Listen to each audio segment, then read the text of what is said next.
pessoal, é com grande satisfação que estamos aqui para mais um episódio do Patricast Papo Empreendedor, o seu podcast sobre empreendedorismo. Eu sou Gilson Dias, contador, empreendedor e host desse podcast. E para começarmos em grande estilo, já se inscreve no nosso canal no YouTube, deixa o seu like e ativa o sininho para ser notificado sempre que um novo episódio for ao ar. Aproveita também para acompanhar os episódios que já estão disponíveis, tem muito conteúdo bom à sua disposição. Siga também o nosso perfil no Instagram, @patricastcortes, @gfdiascontador, @contabilidade.patrimônio. Beleza? No episódio de hoje, vamos tratar do seguinte tema: reforma tributária, impactos, oportunidades e desafios. E para abordarmos este assunto, temos a honra de receber como convidado especial de hoje Diego Castelo Branco, que é procurador do Estado do Pará, ex-auditor fiscal municipal, advogado tributarista e presidente da Comissão de Assuntos Tributários da OAB Pará. Então, meu amigo, sinta-se extremamente à vontade, bora bater esse bate-papo tranquilo aqui nessa boa tarde em Belém do Pará de hoje. Que dia é hoje, hein? 18 de 2 de 2025. O episódio vai ao ar no final do mês, mas vamos bater esse papo agora. Fica à vontade. Perfeito. Primeiramente, obrigado, Gilson, pelo convite, né? É muito importante a gente estar adiantando essas discussões. Na verdade, adiantando é um termo até muito forte. A gente já está no limite de ter essas discussões. A gente tem que estar trabalhando isso de agora em diante para recepcionar a reforma da melhor forma possível, né? Seja contador, seja advogado, seja um empreendedor, a população em geral vai sentir esses efeitos, então quanto mais cedo a gente conseguir se preparar, é melhor. Aqui no Patricast a gente tem um histórico de começar, passar 30 minutos batendo papo, porque antes de entrar no tema em si, quem é o Diego Castelo Branco, o que ele já fez na vida dele, até ele chegar quem ele é hoje nesse extenso currículo que eu acabei de mencionar aqui, tem uma história por detrás. Normalmente é aquela jornada do herói. Então, sinta-se à vontade de falar aquilo que quer sobre a história do Diego Castelo Branco. Um bate-papo. Antes de chegar a ser quem você é hoje, logicamente que deve ter uma história grandiosa por detrás disso, né? 30 minutinhos aí a gente vai ficar batendo papo. Vamos lá. É meio longa, já fiz algumas coisas, mais influência de pai, avô também. Enfim, começando pelo final, talvez aí já, né? Eu prestei concurso público para a Procuradoria, né? Antes disso, também auditoria fiscal, entre outros. Meu pai era funcionário público e aí sempre tive muita influência, desde fazer direito e também seguir, né, os passos aí de concurso público, mas sempre com aquela insatisfação ainda dentro de si, né?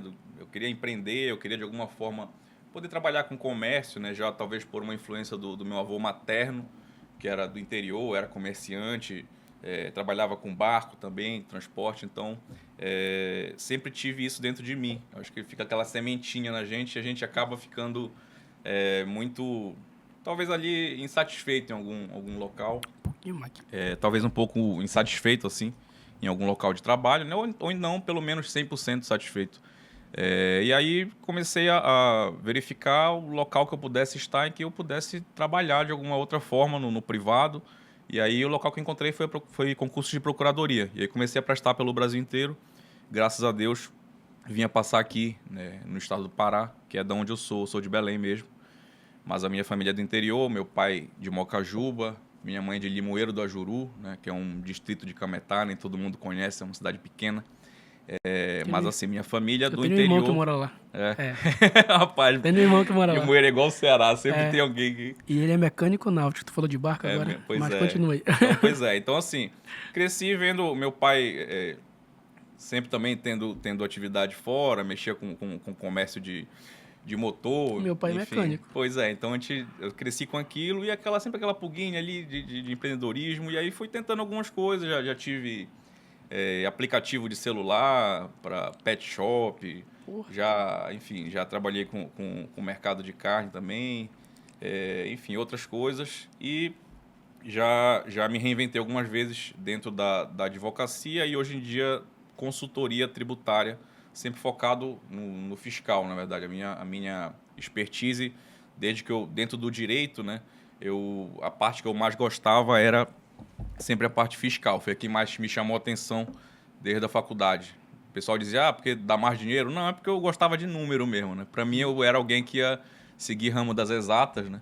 Mas aí acabei vindo para as humanas e aí foi onde eu me encontrei. Então, para mim, eu sempre conversava melhor com número do que com letras. E aí acabou surgindo esse casamento aí com o tributário. Então, foi assim que eu fui caindo de paraquedas, na verdade, na advocacia fiscal. E não é comum o advogado normalmente gostar de números, né? Porque diferente da contabilidade, apesar de não ser uma ciência exata, ela é uma ciência social aplicada. Eu, como contador, por exemplo, tem gente que pensa que é só número. Não, mas é muita lei, né? Perfeito. Só que claramente tu lida com dados, com números, né? Tu não precisa nem bom em matemática para ser contador, eu sempre falo isso, né? Às vezes, tem brincadeira entre amigos e tudo mais, faz conta com justo que ele é contador. Eu vou para calculadora. Lógico. Pô, tu não é contador? Sou contador, mas e aí? Interpretação de números, não precisa ser bom de fazer conta, né? Então, para quem pensa em fazer contabilidade, não é uma ciência exata. Tem muita conta? Tem contas básicas, mas tu não precisa ser um expert em matemática para te fazer contabilidade. Tem mais matemática em economia, por exemplo, que eu já cursei economia, não terminei, mas cursei. Tem muito mais matemática em economia do que contabilidade, na minha opinião, né? Logicamente que a conta da contabilidade são números, relatórios, interpretação de números e tudo mais. E jogo de números, no final das contas, quando tu faz contabilidade, que tu trabalha com o método das partidas dobradas, tu precisa fazer a escrituração contábil. Envolve números, naturalmente, mas é pura legislação. Perfeito. E tem gente que não sabe disso. Então talvez tu goste mais de matemática do que eu, por exemplo. É possível. Eu gosto bastante. Agora eu acho engraçado que quando eu ouço alguém falar dessa chama interior, eu sei do que tu tá falando, cara. Poucas pessoas sabem disso, mas eu sei. Porque normalmente na família, não sei se for o teu caso, faz concurso público, faz não sei o quê, faz não sei o quê. Ei, rapaz, tu quer me matar? Me coloca atrás do concurso público de auditor fiscal ganhando o melhor salário do Brasil. Eu não vou querer, cara. Sabe por quê? Eu vou ficar infeliz. Eu me conheço. Desde que eu tinha 12 anos, já cansei de falar isso aqui, eu fazia campeonato de videogame lá na minha cidade, no Marajó, jogo de bicho, tudo que eu já fiz um pouco de tudo, né? Sempre, só que eu não sabia, era involuntário, fazia parte da minha natureza, faz parte da minha natureza, e só hoje eu entendo que isso é, na verdade, uma característica de um empreendedor. Tem gente que acha que ser empresário é a mesma coisa que ser empreendedor. Não. Hoje em dia, se tu abrir uma empresa no teu nome, tu necessariamente pode ser um empresário, mas tu não necessariamente, na verdade, é um empreendedor. Né? E o contrário também é verdade. Tem funcionários, inclusive, que podem ser empreendedores. Lá no meu escritório, por exemplo, tem uma galera lá que eu sei que não vai durar muito tempo lá no escritório. Eu já contratei ciente, porque, na verdade, eu quero mais que o cara vá embora. Vá embora, abra o escritório dele e ele vire meu parceiro. Lá no meu escritório eu costumo falar que é uma questão de perfil. Tem vaga para todo mundo. Desde o cara que é um CLT até a galera que pensa em empreender. Começa lá e depois a gente vira meu parceiro. E já teve casos de estagiário virar sócio. Perfeito. Por exemplo. Então, às vezes a gente fica nesse discurso muito vago. Eu faço isso na prática, desde sempre. Só que eu te confesso que o termo empreendedorismo, ele veio ficar um pouquinho mais famoso de um tempo para cá. Antigamente a gente não usava muito esses termos, mas de alguma forma eu tinha essas vontades aí que eu não sabia nem o que era. Hoje em dia eu sei. Né? Seria até uma vergonha não saber, com tanto de informação que a gente tem. Hoje em dia, vários empreendedores explodiram no digital. Então, hoje o termo empreendedorismo ele é até charmoso, né? Sim. As pessoas usam muito para vender curso na internet e está tudo certo, porque faz parte desse universo empreendedor. Mas eu vou passar a bola para ti de novo, porque se deixar falar, eu vou falar bastante aqui. Só quero fazer uma pergunta. Já que tu é concursado, então, quanto tempo como procurador do Estado? 13 anos já. E quando ex-auditor fiscal tributário municipal, não é isso? Isso. De qual município? Ananindeua. Ananindeua. Antes de ser procurador? Isso. Ingressei em Ananindeua em 2011, não cheguei a passar um ano lá porque eu já saí para a procuradoria logo então, em tu já está também. 13 anos Então, tu tem uma atividade meio que paralela, né? Aí, tu faz tu é concursado, Sim. como tu falou, mas tu tem essa natureza empreendedora e tu trabalha em conjunto. Como é que tu faz isso? Conta aí. Cara, equipe, divisão de tempo, né? Então, a gente vai com o tempo aprendendo a gerir e organizar tempo. Acho que isso é uma das qualidades que a gente vai descobrindo, cada um vai descobrindo a sua qualidade com o tempo. Então, assim, quando você coloca alguém que não é preparado para estar sentado o dia inteiro atrás de um computador, digitando ou então prestando atenção dentro de uma aula, isso eu percebia desde de criança, por exemplo. Eu dificilmente conseguia ficar concentrado dentro de uma sala de aula, entendeu? Eu acabava apresentando problemas, né, dentro de sala de aula, de conversa, de ter que sair de sala e ir por coordenação, porque eu não conseguia me concentrar naquele momento ali. Tamo junto. Então, o sistema brasileiro, ele é formado de uma forma fordista, né? Ele vai te colocando todo mundo numa linha de produção ali para sair daqui a um tempo um CLT ou um cara que vai prestar um concurso público. E não há incentivo a se pensar fora da caixa. Se tu fores diferente, tu vai ser martelado. Essa é a realidade do sistema educacional brasileiro. E o que é que eu via? Eu fluía muito melhor estudando sozinho. Então, isso aí para mim sempre foi uma máxima. Eu não funcionava dentro de sala de aula, ia para casa, conseguia produzir muito melhor e passar às vezes 10 horas. Chega, minha mãe tinha que bater na porta do quarto para saber o que estava acontecendo, estudando. Eu conseguia focar por longas horas, mas dentro de uma sala de aula não. Com pessoas eu perdia a concentração, começava a bater papo. Quando a gente estava naquela brincadeira lá, enfim. E aí o que acontece hoje? A gente vê, né, esses diagnósticos até precipitados de TDAH. Hoje em dia todo mundo tá na moda, Todo né? mundo tem TDAH. Todo mundo tem Cara, TDAH nunca foi no agora. médico. Então, na verdade, tu vê que o que falta às vezes é a pessoa encontrar o que é que ela gosta de fazer, né? Eu, com o tempo, fui vendo, cara, o que é que eu gosto de fazer? Eu gosto de treinar gente, eu gosto muito de conversar, eu gosto de treinar gente, eu gosto de dar aula, apesar de eu não ter seguido no ramo acadêmico, eu gosto de treinar de forma mais objetiva. Treinar equipe dentro de um escritório, treinar a parte... enfim, do financeiro de uma empresa, tentar treinar e alinhar processos para a gente conseguir ir distribuindo o nosso tempo entre as atividades. Então, contando com uma equipe boa, a gente vai alinhando enfim, fazendo outras sociedades, trabalhando com mais gente boa entrando na equipe.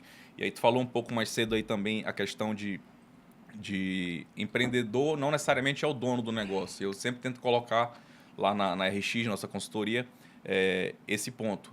Quem entra ali, a gente está até com uma seleção aberta, já estamos entrevistando algumas pessoas essa semana. Provavelmente quando for ao ar já vai estar alguém trabalhando, alguma pessoa a mais, até talvez 2 pessoas já nessa contratação de imediato agora, trabalhando com a gente, aumentando a equipe.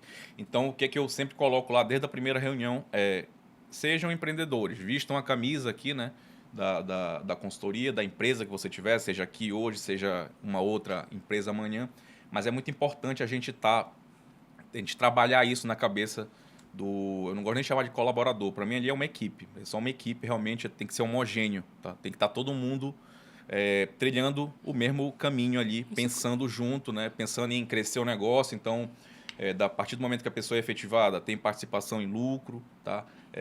Ela tem ali a possibilidade de treinamentos, sejam pagos pela empresa, sejam treinamentos internos mesmo, comigo ou com outras pessoas que estão na equipe. Ou então contadores, parceiros, enfim, a gente sempre tenta levar a gente para conversar lá dentro. Como sempre digo também, a gente não sai de uma conversa com alguém que a gente não vá somar alguma coisa no nosso cartel. A gente vai ter alguma coisa nova aqui sempre que a gente conversar. Então, eu gosto muito de conversar e eu comecei a ver que eu preferia estar em gestão, treinando equipe, em captação de cliente, ou seja, são mais atividades externas a um escritório do que dentro realmente do escritório. Então, eu tento hoje conseguir treinar equipe, seja interna, seja externa, para conseguir ir aumentando, senão a gente não consegue chegar no nível de escala que a gente necessite, né? O dia de todo mundo tem 24 horas. O que é que diferencia o Elon Musk do seu Raimundinho, que tem uma vendinha como o meu avô tinha no interior, entendeu? Tu conseguires formar equipe, ter os teus processos bem definidos para tu conseguir abrir um segundo ponto, um terceiro, e assim ir aumentando, escalando o teu negócio, né? Se tu fores depender só de ti, e aí vem a questão da individualidade. Se a pessoa se achar muito autoconfiante, né? Ou então, não, eu sou o centro das atenções aqui. Ou então, não, o negócio passa por mim. Principalmente profissional liberal. Não, eu sou um contador fora da curva. Eu sou um advogado fora da curva. Cara, tá, mas tu é só um. Quantos desses tu consegue colocar na tua equipe? Tu só vais ter tu mesmo? Então, tu vais ter um limite. Escalável. Né? Tu vai ser, na verdade, o principal empregado do teu negócio e tu vai ser empregado de, basicamente, outras empresas. Tu não vai conseguir entregar resultados escaláveis para ninguém.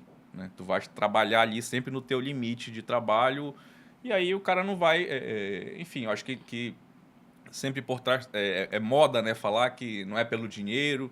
Papo E furado. principalmente as pessoas falam depois que já estão ricas, né? Propósito e tal. Propósito, não é bem por aí, né? Logicamente que o Dinheiro retorno traz financeiro, felicidade e tal. o retorno financeiro é importantíssimo. Ninguém vai fazer nada que não tenha uma contrapartida.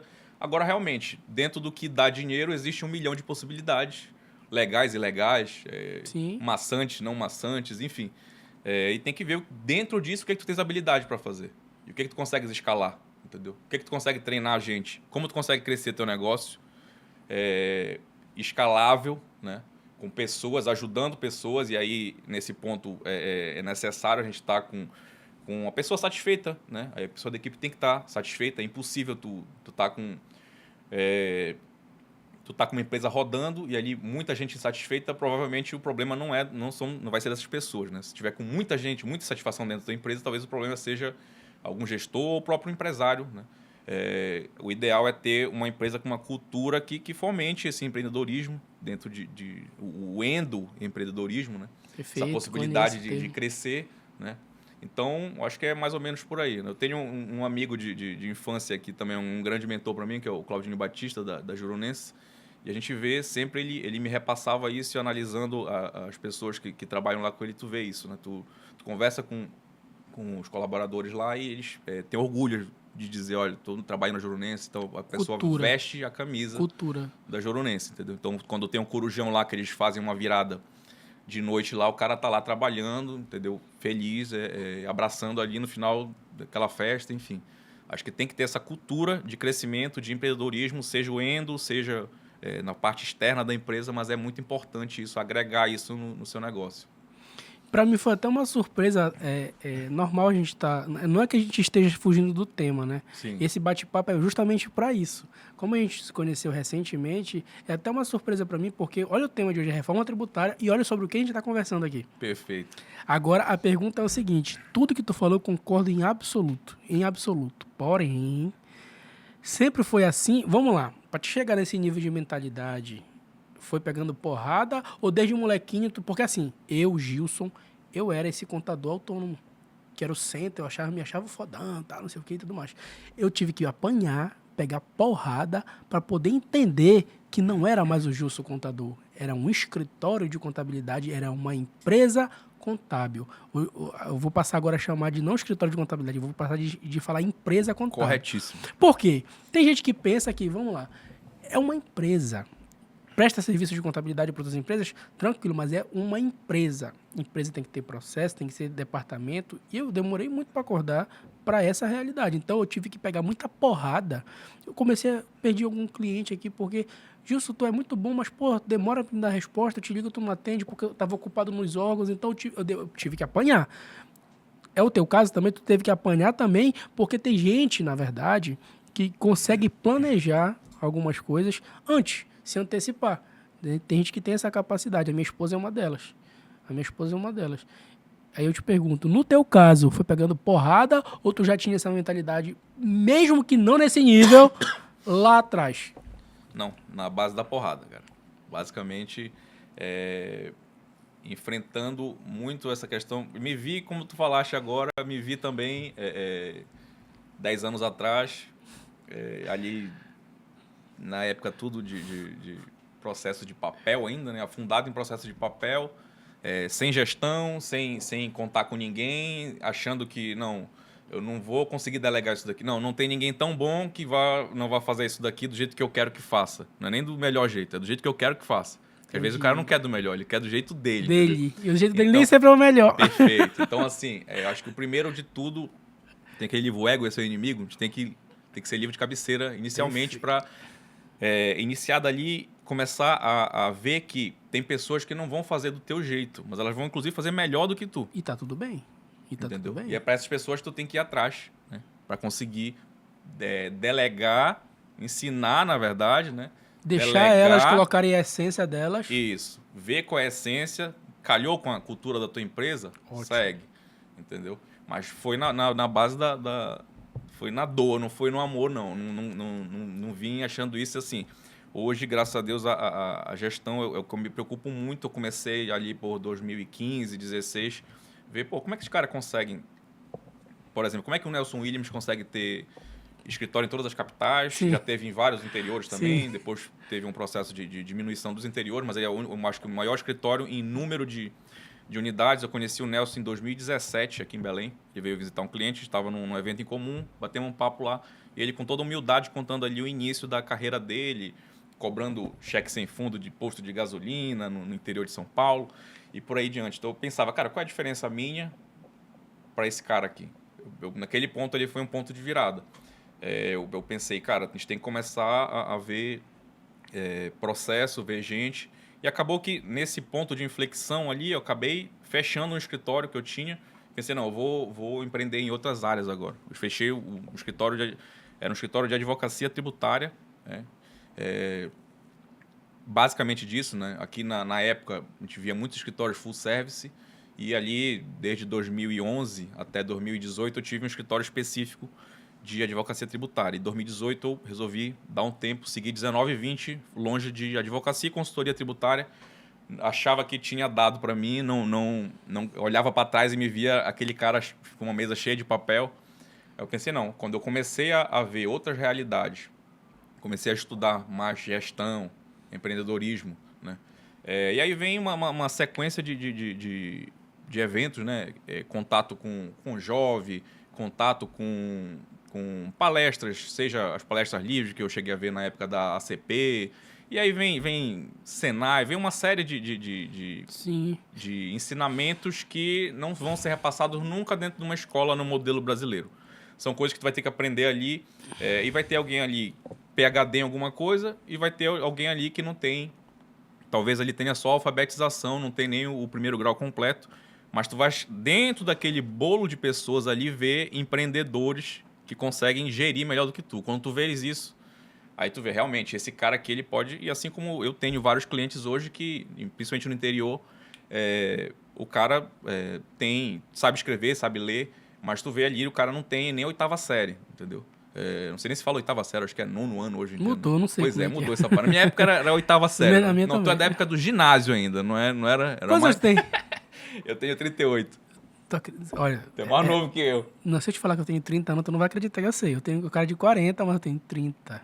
Era carvoaria, né? Acredita ou não? Eu tenho 30 anos, de velho só tenho a Pois cara. então na minha época era 8º. E aí eu vi assim, quando a gente chega para conversar com essas pessoas, cara, o grau de ensinamento que eu trago de cada conversa dessa com o cliente, principalmente no interior, que a gente vai vendo a realidade. O Pará, na verdade, ele tem dimensão continental, né? Sim. Tu vais, por exemplo, eu passei longos anos em sul e sudeste do estado, visitando o oeste do estado. E são duas realidades que tu não tem noção da diferença.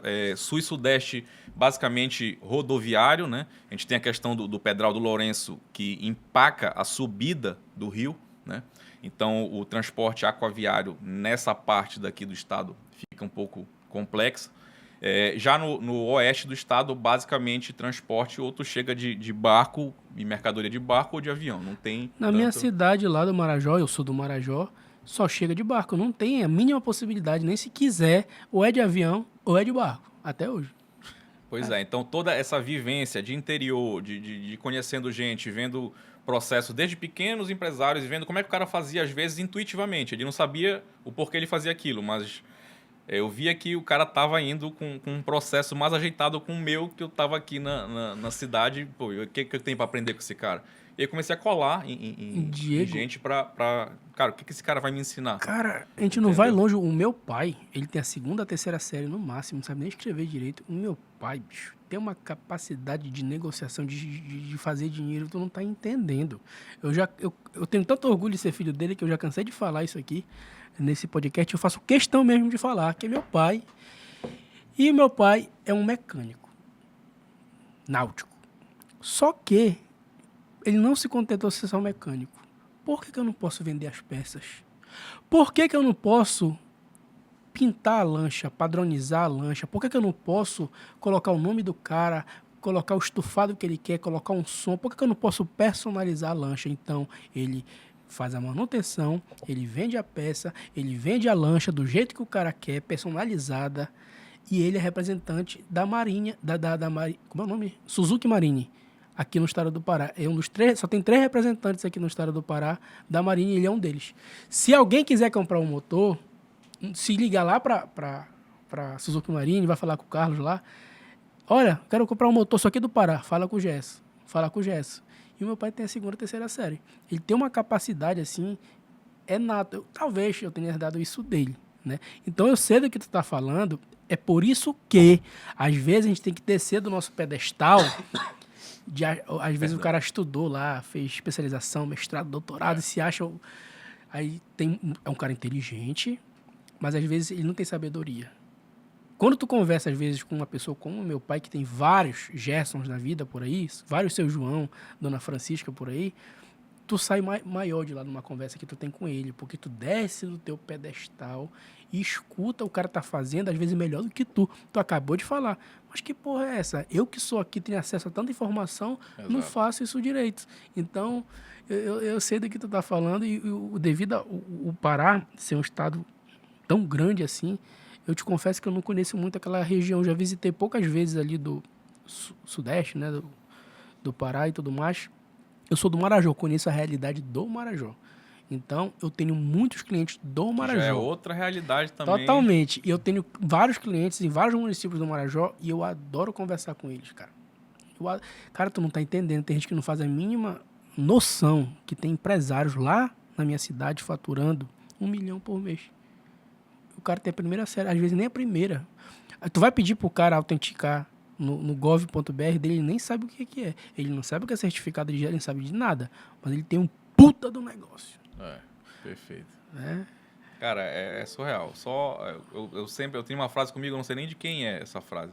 Mas é a prática, ela engole a teoria no café da manhã. Meu irmão, não tem. Se você tem a prática efetiva de algo, agora é a prática de verdade. É número de empresa que você atendeu, contato com o empresário, com situações parecidas com aquela. E isso vale para todas um médico. Eventualmente tenha um médico, talvez exija um médico que tenha enfim, alguma formação tal, mas tem um outro que no interior ali já atuou nesses hospitais, talvez com menos capacidade ainda técnica do hospital, né, de ter aquele paciente, mas o cara com a experiência já foi atuando e ganhando aquela prática. Então, assim, a gente vê, quando tu consegue juntar os dois, muito bom. Agora, se um dos dois tiver que sobressair, a prática, para mim, ela eu concordo contigo. Por exemplo, na nossa área aí, né, do tributário, você pode ler dentro do direito Paulo de Barros Carvalho, qualquer um que você quiser aí, e continuar lendo. Mas no final das contas, tu vais ali no site da Receita Federal e, sendo sincero, o que se precisa tá lá dentro, entendeu? São os manuais do SPED, tu vai no site da nota fiscal eletrônica e dali que tu vais tirar o que realmente interessa para tu entregar pro o cliente. Ele não quer saber de princípio da legalidade ou de, enfim, isso daí tu resolva o anterioridade. Dele. Meu irmão, ele quer que tu resolva o problema dele, entendeu? Isso daí tu vais extrair de quê? De manual. Então, teoria. É teoria, mas é aquela teoria juntada com a prática. Perfeito. Se tu pegar um galhamaço num mestrado, num doutorado em tributário, talvez tu não vá atingir aquele ponto ali que o teu cliente... O pessoal da academia fica até um pouco chateado comigo, nada contra. Eu também vou entrar nesse mérito, pô. Cada um no seu quadrado, assim. Mas dentro do meu nicho de atuação, o pessoal pergunta, Diego, tu não tem... principalmente quem é da academia, Diego, tu não vai, quando é que tu vai fazer teu mestrado, teu doutorado? Eu disse, cara, a minha vontade de falar, na verdade, eu sei. É nunca, né? Mas não, deixa os moleques crescerem. Se eu aparecer com mais alguma coisa em casa, minha mulher vai querer me deixar, pô. Não dá, agora não dá, deixa pra depois e tal. Deixa os moleques crescerem. Enquanto meus filhos tiverem, desde que eles nasceram, eu sempre digo, rapaz, filha, desculpa pra tudo, né? Quando tu não quer ir no lugar, não, pô, tô com os moleques, não dá pra ir. Então, é a gente já vai usando os moleques desde cedo. Nasceram pra isso aí, daqui a pouco eles vão estar fazendo outras funções. Exato, daqui a pouco vai pegar Mas basicamente isso, cara. A gente tenta sempre trabalhar mais voltado à prática. A teoria, ela existe? Existe. Mas eu acho que o excesso de teoria, essa que é a minha tese, na verdade. Então vamos lá. O excesso de teoria, na verdade, é que acaba deixando inflado coisas que não desceriam. Do direito, por exemplo, no contábil nem tanto, mas, por exemplo, no direito, a gente vê aqueles caras que fazem uma petição de 50 páginas, cara. Cara, o juiz não tem tempo. Ele não vai ler. Ninguém tem tempo, cara, pra ler aquilo ali. Hoje em dia joga numa Seja IA, objetivo. manda reduzir pra 5, que é o que o cara vai ler, no máximo. E ponto, entendeu? Para quem tem experiência principalmente no judiciário é um pouco diferente. Ainda tem juízes também que levam para esse lado de alongar um pouco a discussão. Mas, por exemplo, se você for olhar os tribunais administrativos, fiscais, cara, são tribunais pontuais. Às vezes, com recurso de 2 páginas, tu acaba com alguma coisa que um recurso de 50 não vai... 2 páginas logo, acompanhada das planilhas, acompanhada do que tu tens de subsídio, mas pontuando exatamente aquilo que o julgador ali, o fiscal, seja o auditor fiscal estadual, né? Eu já participei da Cefa pela Procuradoria e ali a gente tinha que verificar os recursos e confesso que quando chegava aqueles recursos de 50 páginas, cara, meu Deus do céu, pra que isso, cara? Ele simplifica, baixa, coloca 2, 3 páginas com seja pontos objetivo, subjetivos. direto e objetivo. Exato. Não é raso. Não é raso. Isso. Cara, eu não ia nem entrar nesse mérito, porque às vezes eu não tenho cuidado muito com as palavras, né? Quando tu falou agora, a galera da academia fica chateado. Eu já falei aqui, às vezes, até mal interpretado. O Karan, que veio aqui no episódio anterior, com toda delicadeza, e ele é muito sábio no uso das palavras, muito sábio no uso ele fala de uma forma mais amena aquilo que tu acabou de falar e que eu vou falar agora. Né?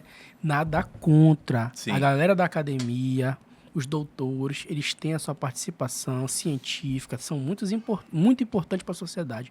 Ótimo. Só que aquilo que o Karan falou no episódio anterior, para mim faz muito sentido. Ele passou por isso. O Karan, eu passei 1 minuto respirando fundo para falar o currículo dele aqui.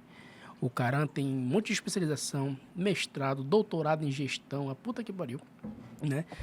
Eu cansei de falar o currículo dele. E ele tocou nesse assunto. Eu não queria ser aquele professor que tem um extenso currículo e nunca foi para o mercado, não sei o quê. Então, quando ele passou, que ele foi sócio do Paul por 10 anos, ele saiu da teoria e foi para a prática. E foi para a prática, para ele ter a vivência do dia a dia. Eu costumo falar que, de vez em quando, às vezes chega um estagiário lá, que eu vou entrevistar, aí começa a ver umas coisas lá no escritório do dia a dia. Olha, mas o meu professor não me ensinou assim. Eu falei, deixa eu te falar uma coisa, teu professor nunca abriu uma empresa na vida. Eu não quero generalizar, mas o cara tem doutorado em contabilidade, não sabe, nunca abriu uma empresa, nunca tirou um alvará. E eu falo isso sem demérito, com todo o respeito, eles são importantes e tudo mais. Mas, por exemplo, eu também sou o tipo do cara que quando me falam, quando é que tu vai fazer teu mestrado? Quando é que tu vai fazer teu doutorado? Cara, eu não vou fazer essa porra. Eu não vou fazer essa porra. Eu tô ocupado fazendo as coisas melhores, entendeu? E tudo mais. E às vezes parece que é ego. Às vezes parece que é tu... Não é, eu já passei dessa fase. E olha que eu tenho uma batalha diária com o meu ego, né? É eterno, na verdade. Isso faz parte do ser humano. Todo mundo. Eu já passei por isso. Hoje em dia eu não tenho mais, em certa proporção. Então não é nada pessoal, não tem nada a ver. É uma realidade, é uma prática do dia a dia. Hoje em dia... Eu costumo falar que tu não precisa nem de faculdade para algumas. Para ser um bom empreendedor, tem gente que pensa que tu tem que fazer uma faculdade de administração. Não tem que fazer porra nenhuma, tu aprende tudo só, tendo boa vontade. Teve um outro colaborador novo que chegou lá no escritório. Tu não tem alguns livros para me indicar, não sei o quê? Falei, cara, até ajuda, às vezes tem algumas coisas que tu pode pegar aqui mesmo, mas tu precisa entender a lógica por detrás. Mas tu vai estudar contabilidade avançada, sendo que o nosso escritório, nesse momento, não trabalha com fusão, não trabalha com cisão. Não, cara, tu vai pegar a base da contabilidade e tu vai interpretar na prática do dia a dia. Eu sempre fui assim, sempre fui assim. E eu não sou contra fazer especialização para se aprimorar e tudo mais. Pretendo, inclusive, fazer em reforma tributária, que é uma outra parada. Mas o objetivo não é Gilson, doutor em contabilidade, eu não quero nem saber disso, que o teu professor, o teu cliente não quer saber do teu currículo. E eu lembro, quando eu era na faculdade, no ensino médio, os professores do ensino médio, com todo respeito, o FPA, tudo FPA, olha, particular não presta, não sei o quê, o FPA. E na época eu não sabia o que eu queria da vida, eu caí de paraquedas em contabilidade. Olha o que eu fiz na época, eu fiz filosofia, arqueologia, PAUFOL, eu tenho essa pegada meio esotérica, eu gosto, é uma particularidade minha. Caí de paraquedas na contabilidade. Aí eu fui fazer economia na UNAM e tudo mais, e eu lembro como se fosse hoje, todo mundo, o FPA, porra, não é FPA, porra, não é FPA. E com todo respeito, sem ego de novo, aquilo que o Bill Gates fala e o Elon Musk também. Eu não fui para Harvard, mas o meu funcionário foi. Eu não fui para o FPA, mas o meu funcionário foi. É pesado às vezes de falar isso, tem gente que pode interpretar mal, mas eu acredito realmente nessas coisas. Então, cara, impressionante. Tudo que tu falou hoje, tudo que tu falou, eu concordo com tudo, cara. Check tudo check. Ó, já estamos aqui com 35 minutos, conforme a gente vai entrar no tema. E só para lembrar aqui a galera do tema, o tema de hoje é reforma tributária, impactos, oportunidades e desafios. Apesar de ser contador, hoje é que eu estou como URT, vou fazer algumas participações da reforma tributária, algumas contribuições aos seus comentários, mas eu quero que você sinta-se à vontade para abordar esse tema. Eu acho que o melhor, já que a gente está falando para contador, para empresário, para todo mundo, e vai mexer no sistema tributário como um todo, vamos começar pelo básico. Que diabo é isso? O que é a reforma tributária, no final das contas? O que é a reforma tributária? Perfeito. Em resumo, uma junção de alguns tributos, né? Que falar em extinção, né? Na verdade, é uma junção de alguns tributos tentando simplificar a forma de tributação. Atualmente, essa fase da reforma é sobre o consumo, né? Teremos outras fases, renda, mas de início é uma alteração legislativa para tentar simplificar a forma de tributação do consumo no Brasil. Simplificar, não é melhorar nem diminuir. A gente começa por aí. Basicamente, em resumo, a reforma tributária é isso hoje, na minha opinião. E eu preparei aqui, já que nós temos 1 hora para bater esse papo, e normalmente, pela experiência de outros episódios, eu sempre escolho meio que 3 perguntas. Nessas 3 perguntas a gente passa debatendo uns 20 minutinhos, dá 1 hora, né? Então, já que tu introduziu o que é a reforma tributária de maneira bem resumida, vamos aprofundar agora por que ela é necessária, por que ela foi necessária. Eu sei, assim, a gente que é do dia a dia, mas aqui a gente está falando para a audiência, né? Por que a reforma tributária foi necessária e por que ela está sendo implantada no Brasil?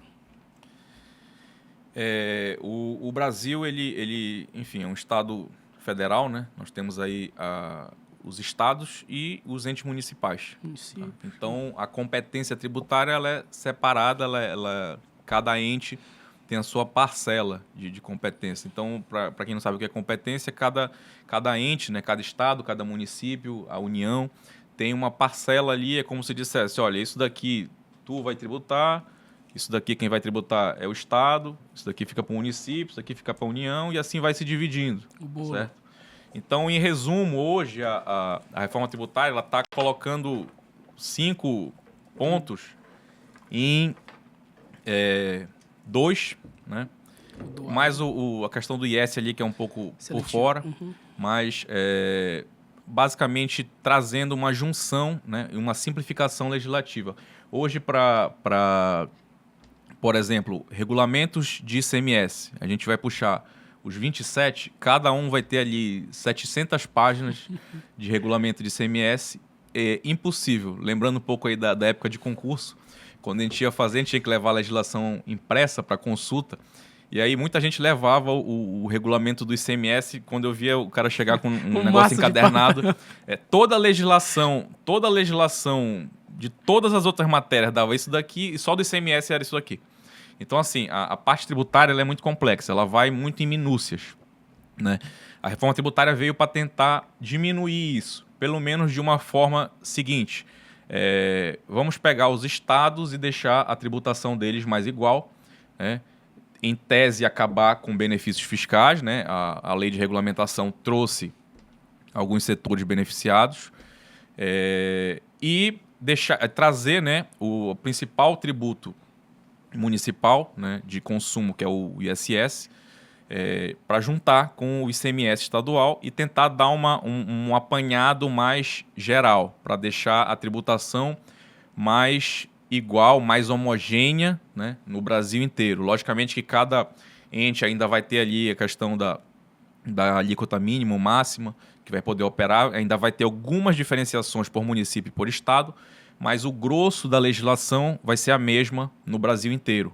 Então, a gente vai ter um pouco mais de assertividade. Por exemplo, um contador que vai verificar uma empresa que é do Rio Grande do Sul e que é do Pará. Em tese, a legislação vai estar mais parecida do que é hoje. Então, vai estar mais simplificada.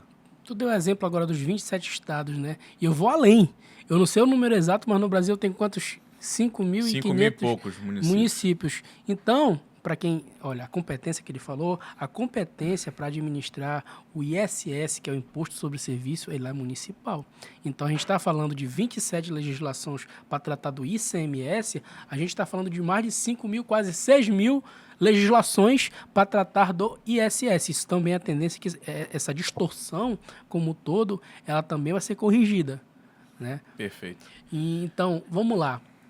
De maneira mais objetiva, vamos falar sobre essa questão de extinção, porque, inclusive, nos próprios jornais da vida, é publicado, eles usam muito o termo extinção. E, já sabendo disso, vamos explicar. Na verdade, não é o fim dos tributos. É a criação de outros dois, que inicialmente era só um IVA, e hoje é o chamado IVA dual.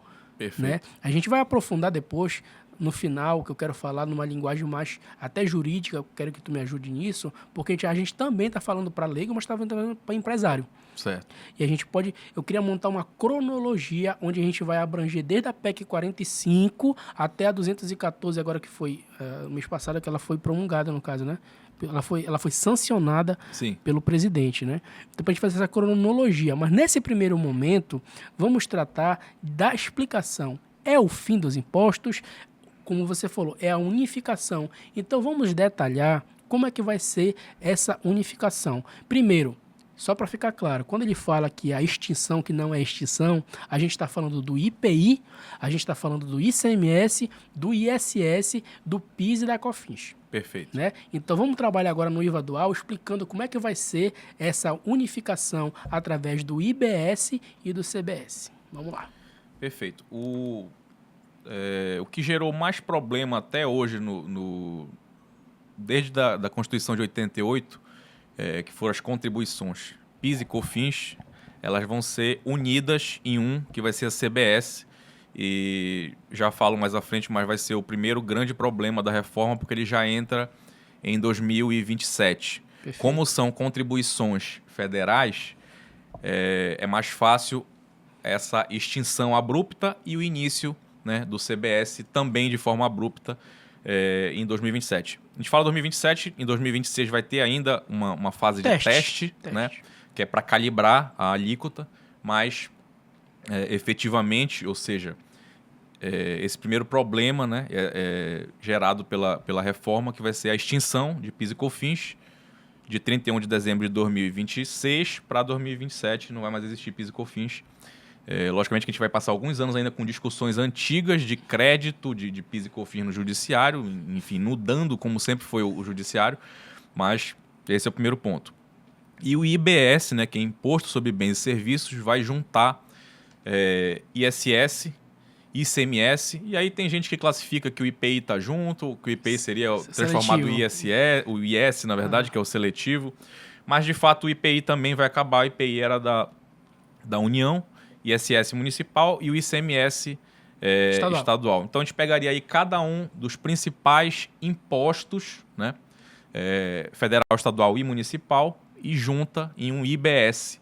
Esse sim seria o verdadeiro IVA, né? Mas aí, como no Brasil a gente tem sempre que abrasileirar as coisas, fizeram dual. Para deixar a fatia da União para ela comandar só a CBS, que eram os antigos PIS e COFINS. Ia ser uma perda de receita muito grande para a União.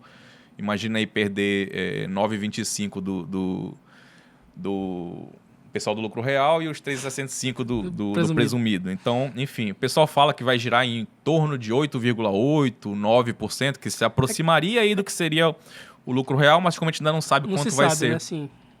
São apenas ilações que estão sendo feitas. Mas acredito que deva girar por aí, mais ou menos. Um IBS ali de 20% e o CBS de 8,8%, 8,6% por aí, né? Entendi. Ele usou o termo aqui IS por 2 vezes. Só para esclarecer, o IS é o chamado imposto seletivo, que vem sendo tratado aí pela mídia como imposto do pecado. Aí eu vou deixar ele explicar o porquê que ele é tratado como imposto do pecado, digamos assim, imposto seletivo IS, que em tese, algumas pessoas não concordam, como ele bem disse, que ele não vai ser o novo IPI. Perfeito. Né? Mas vai existir sim a figura do imposto seletivo. Explica aí para nossa audiência o que seria, o que é e o que vai ser, na verdade, o chamado imposto seletivo. Primeiramente, perdão pela tosse aí, que ela está me perseguindo esses tempos aí, não está indo embora. Mas vamos lá. A gente já tem hoje o que se chama de seletividade, tá? E alguns tributos já trazem isso, tá? IPI, ICMS possuem seletividade. Qual é o objetivo da seletividade dentro da área tributária? É incentivar ou desincentivar atividades, tá? Então, por exemplo, fumar faz mal para a saúde, né? E aí o Estado vai ter que gastar com o hospital, vai ter que gastar com o médico, vai ter que gastar com remédio do cara que estiver lá com aquele pulmão preto, com enfisema pulmonar. Então, o Estado tenta se antecipar e desestimular por meio tributário isso daí, e aumentar a alíquota, né, de uma forma seletiva, selecionar o que é bom e o que é ruim, né, e aumentar as alíquotas do que é ruim. Então, cigarro é escolhido que é algo ruim, vamos aumentar a alíquota para desincentivar o cidadão a usar cigarro. Tá?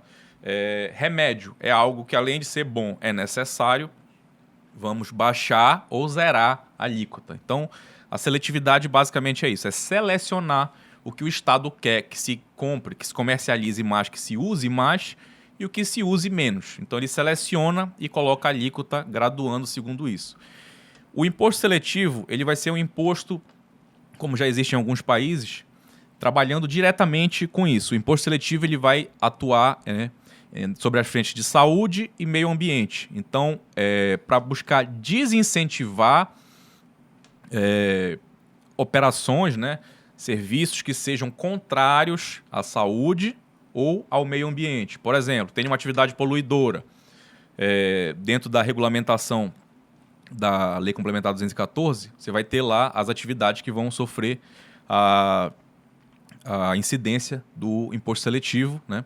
Então, vai ter uma graduação para tentar desincentivar essas atividades. Por exemplo, tanto na parte, já mudando um pouquinho, mas falando ainda em seletividade, a gente vai ter alíquotas zeradas para alguns medicamentos, para a cesta básica, por exemplo, que são coisas que a gente tem que incentivar a compra. Perfeito. A gente vai ter o IS, que é o imposto seletivo, para desincentivar atividades poluidoras e atividades que fazem mal para a saúde. Basicamente cigarro isso. E bebida, por exemplo. Cigarro, bebida e outras atividades aí que façam mal para a saúde, né? E assim, gente, só pra... Desculpa. Bebidas açucaradas, né? Também tentaram cortar, exemplo, né? Enfim, uma série de...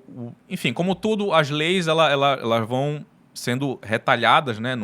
Já foi assim na regulamentação. Sim. Então, até o último minuto ali, no dia que foi... Desde a PEC, na verdade. Isso, era a discussão. Uma hora entrava, outra hora saía, alguns itens lá, até que se fechou um texto, né? Ainda é muito cedo para se dizer se isso vai ser consolidado ou não, né? Eu acho que vai ter muita discussão judicial. Imagina setores fortes, como de bebida. Sim. Por exemplo, a parte de bebida...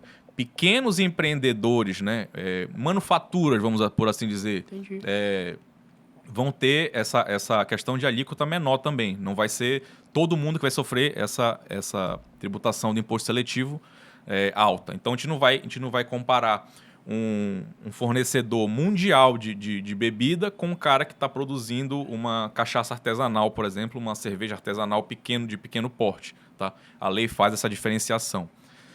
Então, basicamente isso. O imposto seletivo, por isso imposto do pecado, é o que visa desincentivar atividades classificadas pela lei como ruins para a saúde ou para o meio ambiente. E só para ficar claro, apesar do Brasil ter várias jabuticabas brasileiras que só existem no Brasil, isso aí é uma prática mundial. Países como o México, por exemplo, adotam, muitos países, na verdade, adotam essa tributação mais excessiva, por assim dizer, na bebida e cigarro, justamente para desestimular a população a consumir. Não dá muito certo, na verdade, que todo mundo acaba consumindo e o Estado arrecada mais, né? Então, vamos avançando aqui. Eu queria falar muito, é muito importante falar disso, a chamada guerra fiscal. Eu estou pegando os termos principais que a mídia está utilizando, porque muitas das vezes não fica claro naquele que o jornalista escreve ali de uma linguagem muito técnica. E aqui, apesar de estar um contador e um advogado tributarista, a gente está falando para as pessoas. Sim. Então, a gente tenta fazer uma linguagem mais acessível, né? Então, quando se fala em guerra fiscal, na prática, vamos explicar aqui para a audiência o que é essa chamada guerra fiscal. Por que eu estou falando isso? Porque uma das frentes que a reforma vai atuar é justamente na chamada guerras fiscais, principalmente entre estados. Poderia falar, por favor, sobre isso, meu amigo? Falando aqui de forma simplificada, né, por causa que a nossa audiência ela não é homogênea, então a gente tem que tentar abarcar o máximo de pessoas com uma linguagem mais clara, né? Hoje, a guerra fiscal ela é levada em consideração no Brasil mais pelo ICMS, tá? Que é o principal imposto, tá, sobre consumo no Brasil. Somado os 27 estados, ele passa, acho que talvez perca só para imposto de renda de pessoa jurídica, mas acredito que ainda assim seja elas por elas, eles são bem próximos. Então, o que acontece? Qual o interesse, começando do início aqui, qual o interesse, né, entre estados, por exemplo, de uma empresa? Ela vai se instalar e aí ela olha, norte do Brasil, estradas ruins, às vezes por acesso apenas por barco, enfim, uma série de problemas que a gente que mora no norte sabe, né? Não é questão de político A ou B, mas é uma questão histórica, né?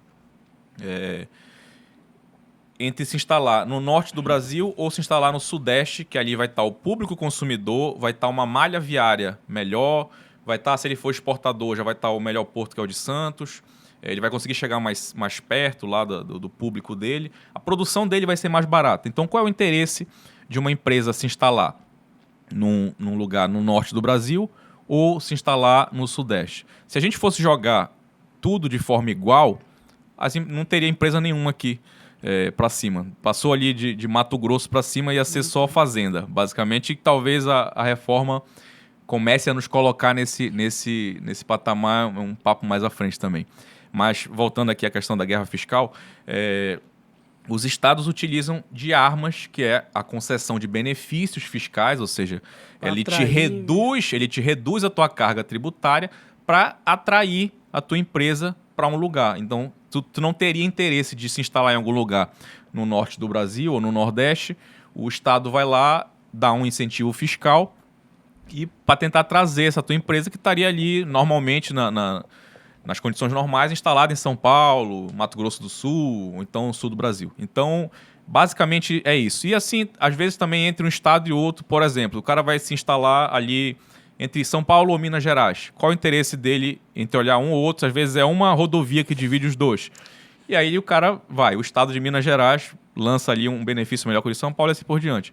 Para tentar regularizar isso, o nosso ordenamento atual, que ainda está vigente, ele requer um acordo entre os estados para dizer o que pode e o que não pode ser deferido em termos de benefício, tá? Para não ficar uma guerra desigual. Então, os estados em conjunto se autorizam a conceder determinados benefícios, né? Logicamente, são feitos estudos para verificar, olha, impacto e tudo, ver onde é que está realmente precisando, etc. Para hoje a gente conseguir ter benefícios fiscais em alguns estados e não ter em outros, ou então ter de uma forma igual na federação inteira. Mas basicamente isso. Guerra fiscal é utilizar de redução de carga tributária, e aí se fala por vezes legal, cumprindo esses requisitos, passando pelo CONFAZ, por vezes ilegais. Alguns estados iam lá e davam à torta e à direita alguns benefícios para tentar trazer investimentos. É uma história longa, teve lei complementar para tentar regularizar isso tudo. Também não deu certo, e agora a gente vai ver a reforma tributária para tentar equalizar, na verdade, mas dar um tratamento igual para situações desiguais. Ela vai deixar todo mundo com uma paridade de armas em termos de tributação, e a gente vai recair para o problema anterior. Qual é o interesse do cara se instalar em Norte e Nordeste e não no Sudeste do Brasil, que tem uma rede rodoviária melhor, que vai ter o público consumidor dele, enfim. E aí, passando também por uma questão de... e aí são coisas que vieram na lei, né? Então, não tem... Lei a gente não se discute, a gente cumpre, ou então quem... Desculpe. Ou então quem for passível de... Cana. Quem for... não, no caso tributário já tem ação direta de inconstitucionalidade discutindo, e assim vão ter outras. Vão ser lotadas de... O judiciário vai continuar recebendo muita discussão acerca dessas regulamentações e vai durar por alguns bons anos aí. Mas essa reforma, ela tentou tratar ambientes nacionais, vamos assim dizer, né? Do norte ao sul, de forma igual, só que ela deixou, como sempre, se deixa alguns pontos. Por exemplo, aqui no Pará a gente acaba perdendo muito. Nós somos o único estado do norte que nós não temos uma zona de livre comércio, né? Como tem o Amapá, como tem... Isso, e a legislação da Zona Franca de Manaus se aplica em alguns pontos para outras legislações, né, de outros estados no norte, e aí eles acabam tendo alguma vantagem em relação a gente, mesmo o estado do Pará sendo o estado, em termos de recursos naturais, mais rico do norte, né? Minério, o segundo maior rebanho de gado bovino. Tudo aqui, cara. Enfim, acredito que seja o maior de gado bobalino do Brasil. É o maior. É o maior, né? Sim. Enfim, então, como a gente tem riqueza natural, eles acham que a gente se confia nisso para... Enfim, o estado do Pará, sem dúvida alguma, seria, acredito que o mais rico da federação em condições iguais. Se todo mundo fosse igual de malha viária, de público consumidor, provavelmente a gente despontaria na frente. Quer complementar? Não. Basicamente isso. Tem alguns empresários, às vezes, mal interpretando o que se divulga na mídia, acham que, tipo assim, vai acabar benefício fiscal. Não é bem assim. A gente sabe que alguns setores da economia, eles precisam ser incentivados. Sim. O que vai acabar, em tese, a gente não, é muito cedo para falar, mas a proposta é que vai acabar com essa competição desleal, como você falou. Perfeito. Ali o que separa uma rodovia, o estado de Minas Gerais e o estado de São Paulo. Aí, do nada, Minas Gerais solta ali um benefício fiscal, logicamente que a empresa ela não é louca, ela vai se estabelecer ali. E eu nem culpo a empresa não, tem gente que demoniza empresário, pelo contrário, não sabe como é pesado às vezes. A carga tributária, olha, o Brasil, um dos motivos da reforma tributária é porque tem um termo muito famoso ao se falar de reforma tributária, que é o chamado manicômio tributário. Acho que todo mundo já escutou falar isso. O que significa isso? Tem contador, tem advogado, tem empresário que não sabe como pagar o imposto. Tem empresas que vêm se estabelecer no Brasil e que vão embora porque não sabem como pagar o imposto. Aí o que acontece? O cara contrata lá RX, né? RX Sim. Consultoria, RX contrata uma equipe de consultores como a RX Consultoria, uma equipe, um exército de contadores, instala um departamento de contabilidade interno, faz tudo bonitinho e do nada o auditor vai lá, tá errado, multa. Acontece. Aí o cara vem, coloca investimento estrangeiro aqui no Brasil, quando chega aqui pega uma porrada dessa, mas que diabo é isso? Que manicômio tributário? Vai-me embora daqui. Ou seja, existe a falta de investimento por esse motivo no Brasil, devido a ser muito difícil. Além de ser alto, porque a carga tributária é muito alta, como você falou em relação ao ICMS. Para quem não sabe, a alíquota de ICMS aqui no estado do Pará, que era 17%, hoje em dia é 19%. Eu estou falando só de ICMS. Né? Então, é altíssima a carga tributária. Eu não estou falando dos tributos federais, eu não estou falando do ISS. Se for juntar tudo, mais o da pessoa física, é muito imposto. A carga tributária, além de ser elevada, é difícil de entender. Por quê? Porque a legislação estadual são 27 estados contando com o Distrito Federal. São mais, como a gente já falou aqui, de 5 mil municípios, cada um com a sua legislação de ISS. Apesar de que o ISS é mais tranquilo de tratar, diferente do ICMS. Sim. Então, é caro pagar imposto no Brasil e é também difícil pagar imposto no Brasil, né? A tendência é uma pergunta que eu te faço. Na tua opinião, e até para te passar a bola de novo para ti, tu acha que a reforma tributária, após os devidos testes e a sua implementação, a tendência é que ela vai facilitar essa clareza no pagamento dos tributos no Brasil? É um ponto chave da reforma, né? Essa promessa de simplificação. Eu acho que quando lá na frente tiver tudo assentado já, o ordenamento se assentar, porque, por exemplo, a gente hoje está em 2025 e a gente tem discussão ainda de texto original da Constituição de 88, né?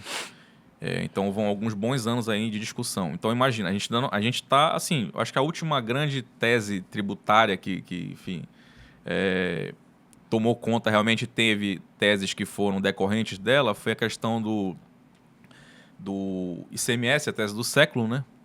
PIS e COFINS. Mas em 2017, em tese, ela teria acabado, talvez tenha sido a última grande tese, mas dela já decorreram outras teses. Então, a gente vê hoje, desde 88, a gente está em 2025, o sistema tributário ainda não se assentou. Então, imagina o que vai ser isso nessa alteração agora. Põe aí mais 25, 30 anos de discussão, de alteração legislativa, de ações diretas de inconstitucionalidade, de ações individuais discutindo... O regime anterior também. O regime anterior também e o atual sobra de crédito. Enfim, vão ter N situações a serem discutidas que, voltando para a tua pergunta, custo e tempo de conformidade. Tá? Vamos lá. Eu acho que se a gente fosse desenhar um gráfico, é como se agora o custo de conformidade está aqui, ele está alto, ele vai aumentar ainda. Tá? O custo de conformidade nesse início vai aumentar, depois a tendência é que ele dê uma queda. Né? Hoje a gente tem a quantidade de alteração de legislação tributária, e aí a gente vai desde instrução normativa, regulamento, portaria, tudo, ela é gigantesca. Vou já contar uma história que é engraçada aqui de notificação de celular. O que acontece? Esse custo ele vai aumentar no início porque o sistema não vai simplificar? Vai.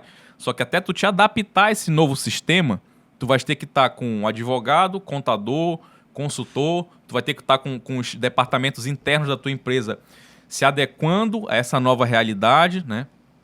Adequando ali o contábil, o fiscal, o teu jurídico, dependendo do quanto maior o porte ou quanto mais complexa a tua operação, principalmente para comércio, ter que se virar nos 30 ali, principalmente ainda para quem não é do lucro real, quem não é acostumado com sistema de crédito e débito. Então a gente vai ter esse aumento do custo de conformidade. Para quem não consegue compreender o que o custo de conformidade é, pagar o nosso amigo aqui, contador, para ele verificar, fazer os lançamentos, ver as declarações, entregar, verificar com um advogado ou com um consultor se está tudo ok, eventualmente discutir alguma coisa. Esse custo todo vai aumentar logo agora, nesse start. Isso, e no período de transição, e depois, em tese, a partir de 33, 34, 35, ele volta a dar uma reduzida e, em tese, ficaria menor do que é hoje, porque o sistema tributário vai ficar mais simples. Isso aí só o futuro vai dizer. A gente não tem como afirmar agora. Mas o fato vai ser um período difícil essa transição, né? Apesar de estar tudo muito bem descrito na lei, a gente sabe os marcos temporais, mas a questão de crédito que você utilizou ou não, o que mais? Questão de Simples Nacional, a decisão, e a gente pode ter um papo mais à frente também. Ia ser o próximo, essa questão do Simples, já vamos deixar para mais para frente. Para quem não é do lucro real hoje, que vai estar trabalhando ali com PIS e COFINS não cumulativo, logo em 2027 já vai dar uma sentida grave, porque imagina você tá no 3,65 ali do PIS e COFINS, do presumido. Do presumido. 8, e aí, do nada, tu não vai ter opção. No presumido, ele não vai ter opção. O Simples Nacional, você vai ver se vai fazer sentido para ti continuar recolhendo IBS, CBS no Simples ou sair. Sim. Tá? Mas no presumido, não. O presumido não vai ter essa opção. Ele hoje recolhe 3,65 cumulativo, tá? Pagando em entrada e saída. E ele vai passar a recolher uma alíquota bem maior do que isso, só que não cumulativa. Então, esse cálculo de crédito e débito vai ter que, para quem não é acostumado, né, seja o empresário, seja o contador que está ali basicamente trabalhando com Simples Nacional e presumido, vai ter que se adequar a essa alteração, né? Agora vamos por falar em Simples Nacional, e eu gosto de falar nisso. Inclusive, Diego, um dos motivos de eu ter focado em micro e pequenas empresas, né, o meu foco nunca foi lucro real, por exemplo, justamente porque a maior fatia, digamos assim, a maior parte do empresariado como um todo brasileiro são micro e pequenas empresas. Então, voltando para a mídia, né, que eu acho que está faltando, inclusive, ela fazer um trabalho educacional, informativo, mais aprofundado em relação a isso. Que quando eles falam lá no artigo jornalístico, vai ser a maior alíquota do mundo. Aí eles colocam lá 28%, 29%, pode ser até acima de 30%, por exemplo, a alíquota. Aí o cara do Simples, que começa pagando 4% ali no anexo 1, comércio, por exemplo, ou o prestador de serviço como a Inovar aqui, que começa pagando 6% como prestador de serviço no anexo 3, fica assustado, mas que diabo é isso, Justo? Aí tu fica até com medo, pergunta logo pro contador, quer dizer que eu vou passar de 6% para 20%? Ou seja, vamos lá, o Simples vai ficar de fora, né? Mas aprofunda um pouco nessa questão do Simples, para a galera não ficar com medo, porque, olha, o Simples vai ficar de fora. Não da reforma como um todo, não é isso. É que ele não vai ser, digamos assim, impactado da forma como o lucro presumido e o lucro real. Então, aprofunda um pouco, por favor, nessa questão. Perfeito. Tudo aí passa por uma questão de crédito e débito, tá? E aí fica um pouco mais complexa quando a gente analisa a cadeia de cada empresário, né? Em que lugar da cadeia, na verdade, ele está. Né? Então, o Simples Nacional, hoje, tem alíquotas menores, vai continuar com essa possibilidade. Tá? O Simples não vai acabar no papel, né? Ele vai continuar existente, plenamente existente. Só que, comercialmente falando, o que é que a gente vai sentir? O empresário do Simples Nacional, pós-reforma, vai repassar só o crédito que ele efetivamente pagou de IBS e CBS. Tá? E aí a legislação deu a opção para ele, olha, se você pagar, vamos supor aqui, IBS e CBS juntos vão dar, né, que a gente chama do IVA dual, vai dar junto 28%. Mas tu que está no Simples só recolheste, por exemplo, 3%. Então tu está num lugar da cadeia que tu vais vender para alguém que precisa de crédito, tu vais perder mercado se tu não saíres e recolheres por fora. Ou seja, tu vais ser obrigado a pagar mais, e aí tu vais colocar na tua precificação esse pagamento a maior para repassar crédito. Senão, tu vais chegar no final da cadeia, o empresário do final da cadeia, com pouco crédito e um débito alto. Porque ele vai estar ali entrando, vamos supor, 3% na entrada e recolhendo 28% na saída. Se ele estiver comprando de alguém que está com esse recolhimento cheio, da alíquota de 28, ele vai ter o crédito dos 28 na entrada e o débito na saída e o cruzamento para, assim, conseguir balancear as despesas dele, né, de custo tributário. Então, logicamente, tudo isso não é uma receita de bolo que vai caber para todo mundo. Isso aí vai ser repassado, né, sempre para quem está na cadeia posterior. Então, quem está no Simples, preciso me desesperar agora, preciso sair do Simples? Não. Calma lá. Para quem está no final da cadeia, pouco vai importar. O consumidor final não vai se ligar em crédito. Tá? Vai ser basicamente ajustar a questão de precificação.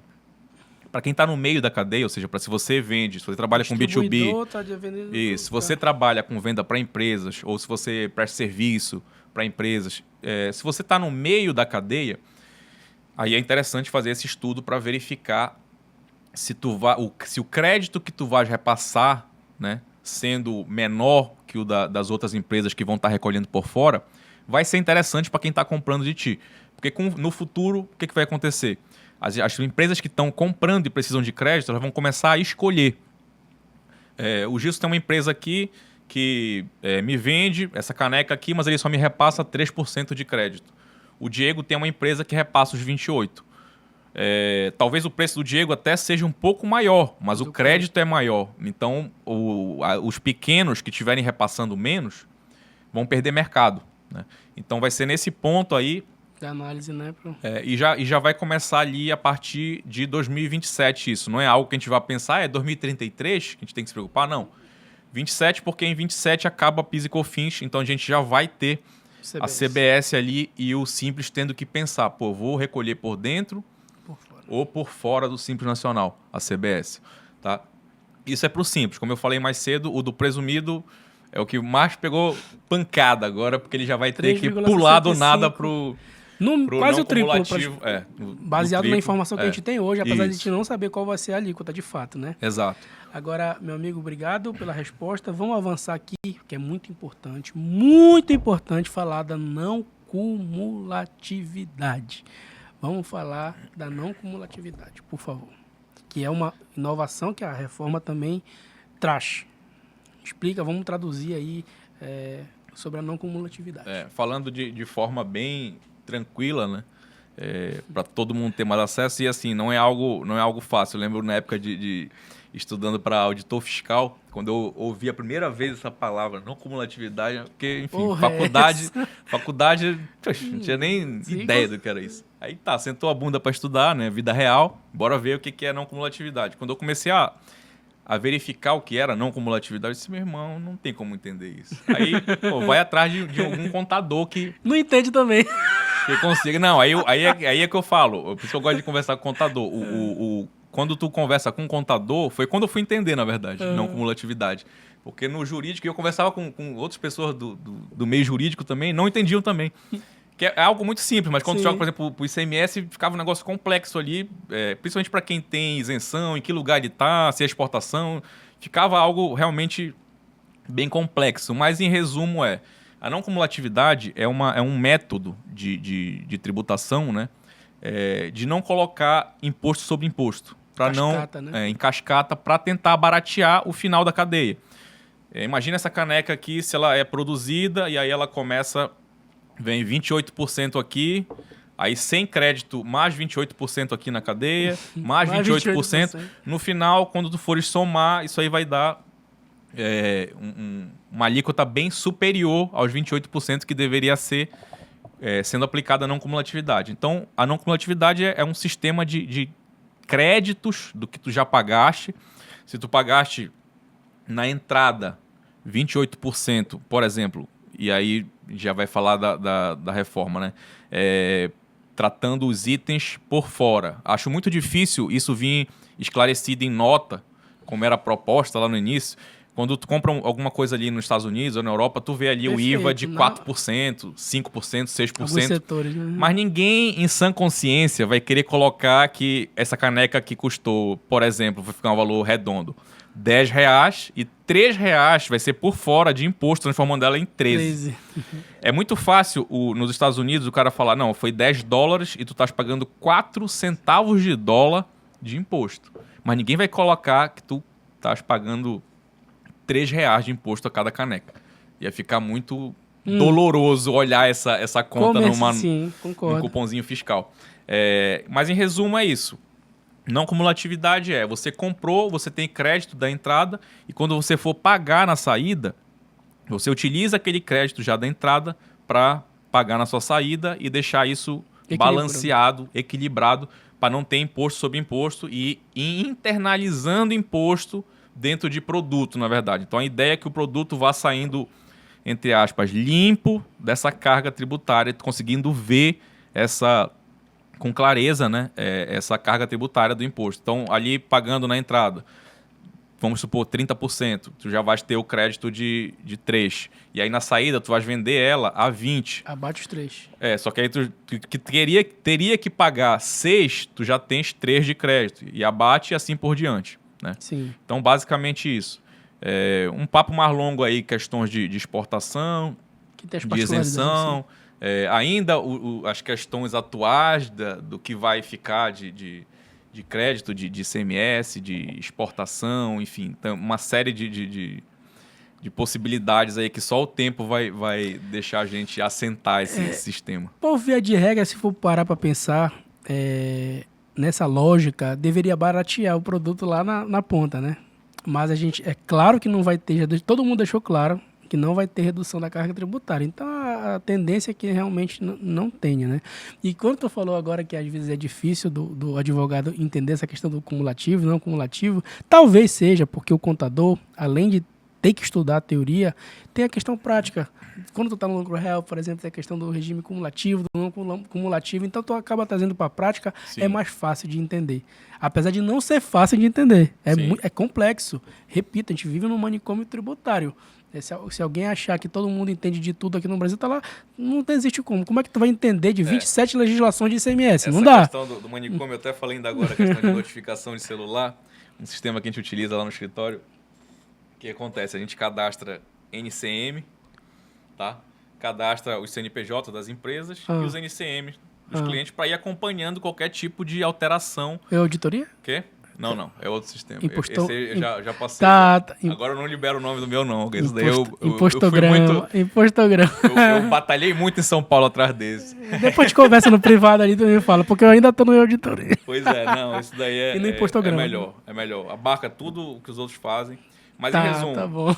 As notificações dele por alteração em legislação que vai alterar aquela do NCM. Entendi. Então, cara, quando tu coloca aquilo ali para te notificar via e-mail no celular, é um inferno. O primeiro dia que eu coloquei, eu disse, não, peraí, deixa eu tirar pelo menos a notificação aqui. Porque é tanta alteração, cara, é tanta modificação, o tempo positiva todo. E negativa, Sim. mas normalmente negativa. Não vamos ser romântico aqui. Normalmente negativo. Então, para tu ficar com aquela notificação o tempo inteiro ali, olha, vai alterar legislação tal, para quem está comprando do estado de Goiás e está entregando no estado do Pará, agora vai ser assim. E aí, o tempo inteiro notificando isso, né? Em tese, a reforma tributária, com essa questão do destino, vai ficar mais tranquila, vai ter... eu acredito, acho que a única promessa que vai ser cumprida realmente é de simplificação. Porque eu vejo, eu volto de novo ao papo do regulamento do ICMS. Se tu juntar todos os regulamentos do ICMS de todos os estados, vai ficar um negócio tão gigantesco e é basicamente, não que sejam iguais, mas tem muita coisa repetida. Sim. Por exemplo, e às vezes só um detalhe. Uma linguagem diferente. Por exemplo, Paraná, veículo usado, tá? ICMS em veículo usado. O cara vai ter lá o crédito de 95%, de redução de base de cálculo em 95%. Estado do Pará é 94%. E assim, se tu for pulando de um em um, vai ser uma cacetada provavelmente. E aí, como nesse caso, no acordo, né, que o CONFAZ fez lá atrás, em 93, foi colocado de até 95%, cada estado vê o que cabe ali e vai colocando dentro do limite, né? Não pode colocar 96, mas 94, 93, 92 pode. E aí cada estado vai ter o seu. Então, assim, em tese, a reforma tributária vai ajudar muito quanto a isso, né? Dá uma forma de deixar um pouco mais homogêneo o sistema. Então, ao invés de ter 27 galhamaços de 700 páginas, a gente vai ter um galhamaço de 700 páginas. Mas vai ter o galhamaço. Aí vai ter que... Eu acho que, assim, com o tempo vai simplificar, vai ficar melhor pro empresário compreender, pro contador, pro advogado, pro governo. Fiscalizar vai ficar muito mais fácil. Fazendo um paralelo aqui com as pessoas físicas, né? Você que hoje chega com o seu contador e aí ele já abre lá a pré-preenchida e aí tu vê lá todos os recibos do que já teve de médico, né? Enfim, aí tu olha ali, o que é isso? Cara, a Receita já sabe. E eu acho que o futuro é também na parte empresarial, a Receita chegar para ti e dizer, olha, tá aqui tudo. Não aqui vem tá toda a tua escrita aqui. Eu quero só que tu me dê o ok e me diga eventualmente se tem alguma coisa errada aqui. Exato. Então, o trabalho do contador, do advogado, com o tempo ele vai diminuir com vai o tempo, virar... com o tempo. Com o tempo. A gente vai ter, como eu falei, a gente vai 10 ter anos, a 15, gente vai ter um 20. aumento de trabalho, né? De mercado para advogado, para contador. E o pessoal pergunta sempre... Eu tiro essa piada egoísta, mas é uma piada, né? A reforma tributária vai melhorar ou vai piorar? Cara, para mim vai melhorar pra cacete, como advogado, né? Como consultor, mas como população, enfim, como eu como cidadão, vai piorar. Na minha opinião, vai piorar. Porque vai ter um aumento, na minha opinião, de carga tributária geral. No contexto geral, como um todo, sim, eu concordo acho que também, eu sim. concordo contigo. Entendeu? Então, eu acho que pela simplificação, no longo prazo, o aumento seja menor mais lá na frente. Ou seja, não é um aumento retilíneo que vai embora para cima. Acho que a gente vai aumentar agora e depois vai ter uma estabilização. Caralho, então, tô achando top esse papo, velho. Pois Porque é. quando a gente, duas pessoas aceleradas, é bom por conta disso. No episódio anterior, bicho, veio o Sullivan, teve o Caran, antes do Caran veio o Sullivan. E ele, assim, acelerado, a gente conversou tanta coisa. Foram 1h50 Foi 1h50. Rapaz, a gente falou sobre tanta coisa e haja corte. Tanto é que normalmente eu preparo 8, 10 cortes no máximo. Se fosse fazer questão de pegar, dá 20 cortes, tranquilo. Assim como esse aqui, a gente já falou sobre não cumulatividade, guerra fiscal, reforma tributária, e ainda tem vários outros assuntos que eu quero falar, mas não vai dar tempo, pô. Só que tem um agora que eu não posso deixar de falar, Diego, que é sobre, por exemplo, a questão da... Porra, até esqueci agora, mas espera aí que vai voltar, calma aí. A gente falou agora sobre a não minha mãe diz que quando a cumulatividade. pessoa esquece era mentira. Eu já juntei muito esse termo também. A gente falou sobre a não cumulatividade. Ah, lembrei. Origem, destino. Tu acabou de dar o exemplo, porque quando tu fala alguma coisa, vem na minha cabeça, mas depois eu esqueço. Tu falou agora Goiás, Pará. Eu falei, porra, eu tenho que falar sobre isso, Falamos sobre guerra fiscal, falamos sobre não cumulatividades, agora vamos falar dessa questão da cobrança do imposto na origem e no destino, como é hoje e como vai ser com a proposta da reforma tributária. Bora. Quando o papo é esse, eu tento simplificar bem e dizer que a regra agora é destino, tá? Para tentar equilibrar, né? Se, por exemplo, a gente vê que São Paulo, eu vou falar sempre São Paulo porque é o maior produtor do Brasil, o lugar que mais tem indústria, o lugar que tem as maiores empresas. São Paulo tem o maior público consumidor, então imagina, já tem tudo isso e ainda mandar um produto e o tributo ficar para lá. Porra! Aí quebrou de ver, né? Então, assim, com a regra do destino, o tributo vai ser distribuído entre estado e município de destino do serviço da mercadoria, tá? Basicamente para tentar equilibrar essas diferenças regionais. E aí a gente vai mais a fundo, né? O que está na lei é isso, mas é a perda de mercado com a ausência de benefícios fiscais. Aí já vira uma bola de neve, porque empresas que estariam se instalando aqui, com público consumidor aqui, já não vão, talvez, passar a se instalar em outros centros melhores, né? Em termos comerciais, né? Que em termos tributários vão estar mais equalizados, né? Então, basicamente, é tentar diminuir essas diferenças regionais com a entrega do produto de arrecadação para o destinatário. Para o consumidor, por exemplo, no caso, né? Hoje, como é que funciona, por exemplo, né? Só para dar exemplo. Por isso que criaram até o DIFAL. Aí já vai numa conversa mais profunda e tudo mais, por conta justamente da perda de arrecadação. Por quê? É muito comum hoje em dia, e o DIFAL surgiu principalmente por conta do e-commerce, né? Hoje em dia é muito comum tu comprar tudo na internet. Primeiro, que é mais barato. Primeiro que tem coisas aqui, por exemplo, falando do estado do Pará, que é o nosso estado, tem coisa que não tem aqui, né? Aí vamos lá. Eu tô comprando lá de São Paulo. Aí eu vou comprar em São Paulo, quem está me vendendo é uma empresa de São Paulo, mas eu estou consumindo aqui. Aí a empresa de São Paulo que está me vendendo, a arrecadação fica para lá. E o estado do Pará fica puto. Fica puto porque, porra, a tua renda é daqui. Exato. Tu tá consumindo aqui, o imposto tem que ficar aqui. Aí criaram o tal do DIFAL e tudo mais para tentar equalizar que uma parte da diferença de alíquota interna e externa, que é outro papo louco, que tem aquela tabela louca lá também, para vir uma parte da arrecadação para o Estado. Então, para ser mais objetivo, uma das propostas da reforma tributária é acabar com esse papo furado e eu acho justo, por exemplo. Eu acho justo que a arrecadação fique no local do destino. Por exemplo, eu estou comprando lá de uma empresa de São Paulo. Sim. Só que o meu poder de compra, digamos assim, o que me levou a comprar foi uma renda que eu adquiri aqui, que eu estive aqui. Eu acho justo, não sei o que tu pensa sobre isso, mas eu, particularmente, eu acho justo. Acho justo também. E aí a gente passa por... A gente vai pensando muito acelerado aqui. Porra, nem me fala, eu já tô pensando em outra coisa. Pois é, só para pontuar até aqui. Por exemplo, de novo. 88 era um formato de tributação. Foi mudando.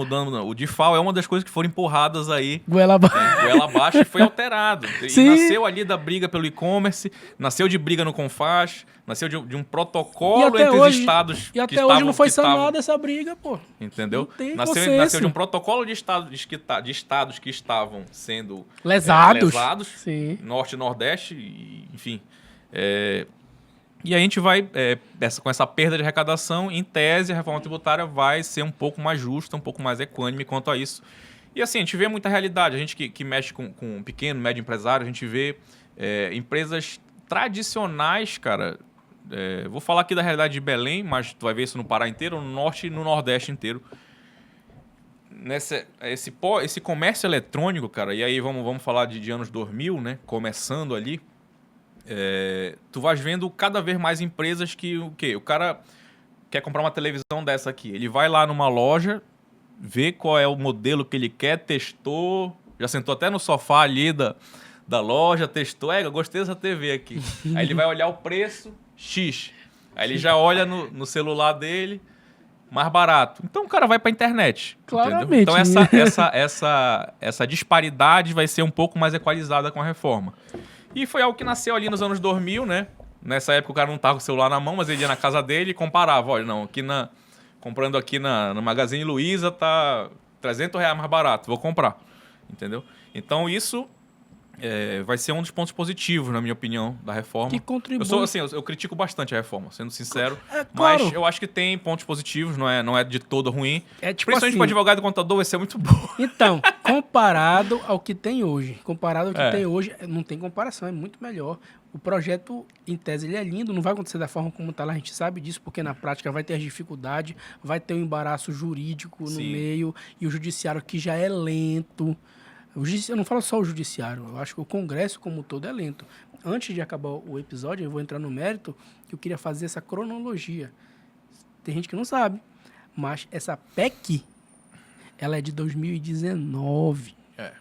A gente está em 2025 e a finalização dessa fase de transição, ela vai até 2033, na verdade. Isso. Até 2032 no final. E as discussões põem a 2060, 70 aí. Então, quando tu fala que vai ser mais fácil para o contador e para o advogado, até certo ponto vai. Mas, enquanto isso, inclusive uma curiosidade aqui, mas fala baixo, porque inovar é cliente do escritório, entendeu? A gente vai cobrar dobrado o valor, porque vai ser 2 regimes, pô. Vai cobrar dobrado, vai perder cliente. Vai deixar. Cara, vai ser um Yara e Raíssa é brincadeira, viu? Já olharam dali, ó. É brincadeira. Cara, o regime como um todo, ele vai se assentar, né, cara? Sim.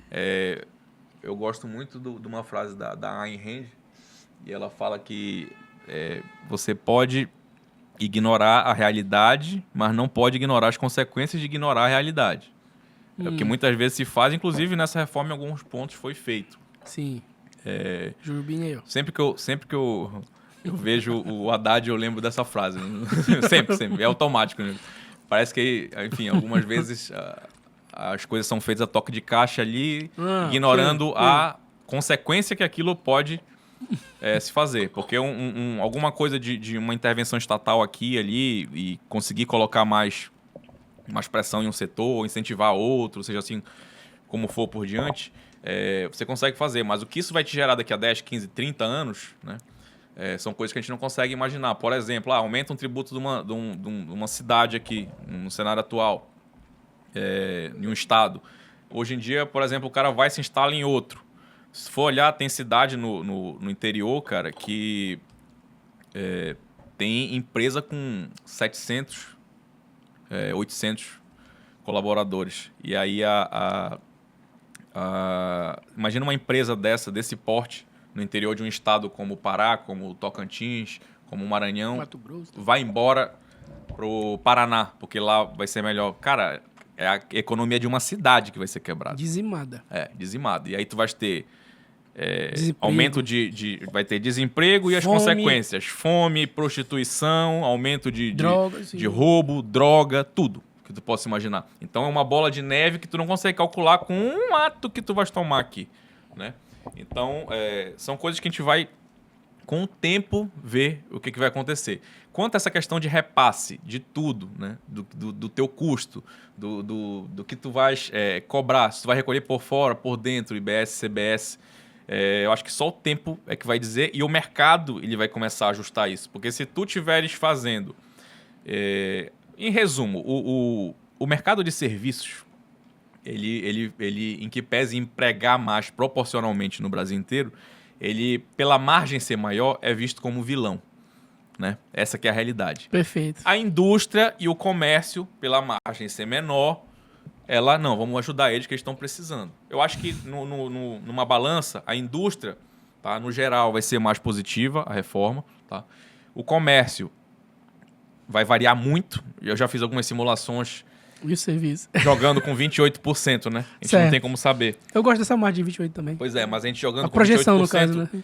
eu já vi empresa de comércio varejista que deu bom, que ficou melhor, e já vi que ficou pior também. Depende aí de alguns fatores. Tá. Agora, serviço normalmente piorar. Vai Sim. piorar. E aí, o que vai acontecer? Tu vai Mas- diminuir a tua margem para não repassar para o cara que está te contratando e continuar no mercado, ou todos vão elevar juntos. Isso aí vai ser algo que daqui a uns anos a gente vai parar de verificar. pagar imposto. E o pessoal Inovar. da Inovar, se precisar também entrar com qualquer ação contra o nosso amigo aqui, já contem comigo. Repito, é brincadeira. A gente é muito parceiro, viu? É Inclusive, Raíssa, já tá 1h30 aqui. A gente vai bater mais um papo para finalizar. Mas tenta colocar aí a logo do patrocinador, por favor. Beleza? Seguinte, Diego. Eu, utilizando aquela desculpa que eu falei no início, eu tenho mais uns 15 minutinhos que eu tenho que pegar meu moleque na aula. Beleza. Vai dar certinho, então, que já tá acabando. Só pra gente finalizar aqui. Falando direcionado para contadores e empresários agora. Que a gente tentou amenizar os termos técnicos para falar para uma base ampla. Sim. Olha o termo, né? O trocadilho. Base Sim. ampla. Pegou? Pois é. Mas eu queria que a gente falasse esses 10 minutinhos aqui destinado a contadores e empresários. Tipo assim, como se preparar? Como se preparar para encarar esse novo cenário que ele realmente vai ser desafiador. Certo. Né? Vai ter muita oportunidade para contador, advogado, vai ter, né? Mas o empresário, por exemplo, ele vai ter que se adaptar muitas das vezes a uma dura realidade. Então, se tu pudesse falar para a audiência direcionada para contadores, empresários, como se preparar, mecanismos para se preparar, porque tem gente que não sabe, mas a partir do ano que vem já vai começar a fase de teste. Então, E parametrização de sistema esse ano ainda. Vou poder começar a fazer teste exato, ano que vem. Exato. Então, quem não tiver ligado já tá fora do mercado. Lascou, exato. E tem contador que já tem muita gente que ficou para trás. Hoje, mais do que nunca, se o contador não se ligar, ele fica para trás vezes 2. Sim. Então, faz uma explanação aí sobre isso, por favor. Começar pelos contadores, na verdade, porque eu sempre digo que o contador ele é como se fosse o para-choque da empresa, né? Se tiver uma alteração, seja ela proativa ou se tiver algum problema, é o primeiro que o cara vai ligar. Né? O empresário vai primeiro ligar. Ei, o que aconteceu aqui? O do Pix, porra, Pois do Pix, é, mas eu fico exato, doido, mano. entendeu? Tá doido? Então, ultrapassado isso, aí vai para uma segunda fase. Ele vê o consultor dele para ver se aquilo ali, consultor empresarial, quero dizer, ou Sim. o advogado tributarista. Tá aqui, Mas tá aqui o advogado tributário. Exato. Te deixo o merchandising no final. Mas assim, o contador, cara, hoje, como você estava falando, a gente tem por opção de mercado mesmo, né? Muitos contadores que acabam trabalhando com Simples Nacional. Então, eu prefiro estar com 100 empresas do Simples Nacional do que começar a colocar real e presumido e ficar enfim, um desenho mais complexo aqui dentro do meu escritório. Eu prefiro hoje isso. Só que por essas situações, primeiro de tudo, A gente vai amarrar ainda mais nossa parceria, porque tu vai precisar de um advogado também para a gente ir consultando esses regimes. Daqui a pouco te prepara que já tem network aqui. Perfeito. A gente já vai começar esses cálculos aí para ver quem vai ter que sair de regime ou não. E aí os contadores, primeiro de tudo, tem que começar a visualizar, se possível até tentar pegar cliente já, pelo menos um de presumido, um de real, para ir começando a entender a lógica do sistema, né? Principalmente de crédito e débito, para já começar a se situar, porque, como eu digo, não oficialmente, mas tudo vai virar um grande lucro real, né? no futuro. Sim. Isso aí é fato, né? Concordo. Então, basicamente isso. O contador hoje ele tem que estar ligado já nessas mudanças que já vão vir desde esse ano, com parametrização de sistema até final do ano, com alíquota teste ano que vem, com CBS em 2027. Então, o contador já tem que estar ligado nisso. Tá? Advogados.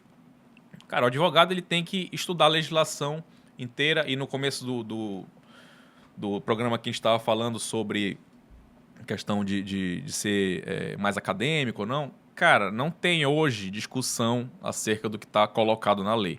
Aí vai ter uma discussão ou outra de um cara que vai colocar um artigo no Conju, um cara que vai falar alguma coisa ali num blog, mas de fato ler a lei. O cara tem que entender aquilo ali. Ele tem que pegar 544 artigos e começar a dissecar ali, ver, e é muito interessante nesse ponto, começar a se preparar por nichos, né? Eu já falei para a equipe lá do escritório para a gente começar a separar ali nichos. Então, a gente vai tentar agora ver ramos de atuação e cada um ir tentando dissecar algum para ficar cada um melhor em algum ponto e aí ambos se juntarem. E o empresário, cara, tem que cada vez mais se aproximar de... Não basta só... É o que eu sempre falo. Contador, eu brinco, como o contador ele é obrigatório para a empresa, é um serviço que tu vende, todo empresário vai precisar. Então, tu chega lá, ou ele vai trocar um contador, vai ter uma cadeira lá, tu vai tirar alguém, vai sentar, ou tu vai oferecer o teu trabalho ali de uma constituição de empresa e tu vai estar começando com o cara. Mas advogado não. Advogado, ele não é visto como necessário quando o cara tá pequeno ainda. Quando o cara se aperreia ali, que ele passa do sublimite estadual, do simples, é que ele começa a se preocupar se vale a pena ele ter... E às vezes não, né? Advogado ou não. E às vezes não. Sendo muito sincero, às vezes não. E às vezes sim também. Eu acho que nessa mudança, nesse período de mudança, o empresário ele tem que estar munido, né? Tá junto com ele um contador de confiança e um advogado tributarista específico. Ah, mas eu já tenho um advogado que faz aqui a parte toda do... Ele é tributarista? Pois é. Outra coisa, eu tenho um contador também, já está comigo desde a década de 70 e tal. Não quero que os meus amigos mais antigos fazer mercado, mas é no sentido de ter parceria. Sim. De verificar e estudar. Tem cara de 70 anos que estuda mais do que caboclo de 24 que está se formando agora. Entendeu? O meu sogro, velho, tem 70 anos.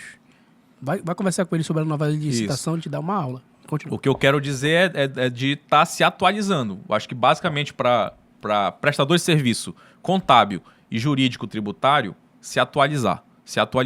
Tá? Quanto à lei, quanto os manuais que forem saindo, a gente já tem o da nota fiscal, né? Como é que vai ficar, a divisão CST, como é que vai ficar, a gente já tem essa situação. Então, tem que estar atualizado quanto a isso. E o empresário ele tem que estar com esses dois caras que vão estar atualizados com ele, o contador e o advogado tributarista. Não adianta pegar um cara genérico que vai pegar todas as áreas da empresa. Nesse ponto é bom estar com alguém especializado. Nichado mesmo. Não é querendo vender serviço, até porque eu acho que o serviço de advogado tributarista ele vai ser auto-vendido, na verdade, nesses anos que estão vindo agora. E assim, graças a Deus que a gente chega, às vezes, num nível que a gente vive de indicação. Particularmente, eu acredito que seja isso, no teu caso, por exemplo. Apesar de ter uma equipe de marketing por detrás, é um outro projeto que eu tenho no mercado digital, mas eu não tenho cliente que vende lá. Hoje em dia, cliente é por indicação. Ontem eu tive uma reunião com uma consultora lá de São Paulo. Ela me disse um negócio interessante. O contador, ele é o homem de confiança do empresário, digamos assim. Só que eu vou além. A partir agora da implementação da reforma, advogado tributarista também. Porque hoje em dia, normalmente, o advogado tributarista só é contratado para resolver bronca, recuperação, sei lá. Quando dá o problema, o contador não. Normalmente tem uma assessoria mensal. aconselho que no futuro os empresários abram a mente para contratar uma assessoria especializada de direito tributário mesmo, né? Como tu falou, Sim. não é para vender serviço, isso é uma realidade. E como tu falou, dicas, no caso, para contadores, advogados, empresários, eu também vou dar a minha contribuição. Acho interessante tu pegar lá na raiz, na fonte. Vai lá desde a PEC 45 de 2019, que foi apresentada pelo deputado Baleia Rossi. Vai lá, e tem gente que não sabe, mas eram duas PECs. A 110 de 2019, que foi apresentada no Senado, era uma na Câmara e uma no Senado, do Baleia Rossi e do Davi Alcolumbre. Meio que fizeram um acordo lá entre eles, aproveitaram muita coisa da 110 para 45. E olha só, 3 anos de discussão, que foi 2020, 21, 22, não, 4 anos de discussão e embates, começou lá no governo do Temer, eu acho que no final do governo do Temer, virou PEC em 2019, quando já era o Bolsonaro, e só foi aprovado agora em 2023 no governo do Lula. Isso. Então, a dica que eu dou, contadores, advogados, empresários em geral que queiram se atualizar, porque às vezes não adianta jogar tudo na mão do contador. É muito bom tu andar de mãos dadas, mas saiba do que você está enfrentando. Vai lá na PEC 45, vai na 110, depois virou emenda 132 de 2023, não é isso? E a partir do momento que virou emenda, porque a PEC é uma proposta de emenda, depois que virou uma emenda, a gente entra na fase de regulamentação. Ou seja, foi aprovado o texto, foi inserido na Constituição, agora vamos regulamentar, vamos dar as diretrizes, né? E com isso veio depois o PLP 68 de 2024, né, que recentemente foi aprovado na Lei Complementar 214, agora de 2025. Isso. Porém, no segundo semestre, tem mais um desafio que o Congresso está enfrentando para aprovar, e tem que aprovar, que já é o PLP 108, Exato. Também de 2024. Né? Infelizmente, não vai dar tempo de falar do PLP. Eu queria muito falar desses PLPs, porque o 68/2024 já virou agora a lei complementar, que é a 214, mas o 108 não. Exato. Que uma das muita água vai rolar ainda. Uma das informações que ele traz é a introdução do comitê gestor. Assim como o Simples tem o comitê gestor, isso. Vai ter também, mas infelizmente não vai ter espaço para a gente falar aqui. E mais cedo a gente estava falando sobre fazer uma parceria para lançar futuramente, quem sabe, uma mentoria, um curso voltado para a reforma tributária. Tá aí, mais uma dica. Ó. Acompanhe aí os conteúdos, que quem sabe a gente não vai lançar aí muita coisa boa. E nos próximos 10 anos, eu escrevi um e-book agora recentemente, e um dos capítulos que eu tenho lá no meu e-book é o futuro da contabilidade. Eu coloco lá que vai ser um ano de ouro, uma década, mais do que isso, na verdade, uma década de ouro para contadores. Perfeito. E vai ser mesmo. E se preparem que vem... Muita água vai passar por debaixo dessa ponte. Vem chumbo Exato. Grosso por aí. Coloca de novo aí, por favor, Raíssa. Bora falar de network aqui agora. E esse episódio tem um oferecimento especial do Grupo KVD Comércio, especialista em materiais de construção, em especial painéis de automação industrial. Eles são referências em Ananindeua, não só em Ananindeua, na região metropolitana como um todo, e daqui a pouco a nível nacional, quem sabe internacional. Meu amigo Carlos, minha amiga Karen Dantas, olha só, escutem esse podcast aqui, presta bem atenção aqui no que o nosso amigo falou, que a gente vai fazer esse network acontecer. Eles estão agora em processo de mudanças bruscas na empresa, porque eles cresceram muito, eles vão fazer um planejamento tributário para eles.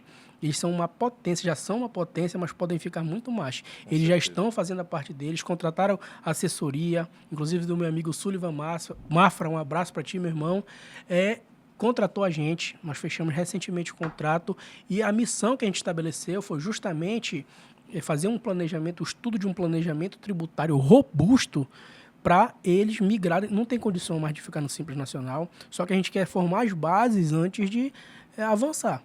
Aí desde já, a gente já vai bater esse papo depois aqui no privado. KVD, e se tu precisar também, olha, o network tem que funcionar de várias formas. Parceria. Tá precisando de material elétrico, painel de, indicação, eles são referência, fica lá na estrada do Maguari, número 7000, próximo ali da minha casa, inclusive, e próximo ao Parque Vila Maguari.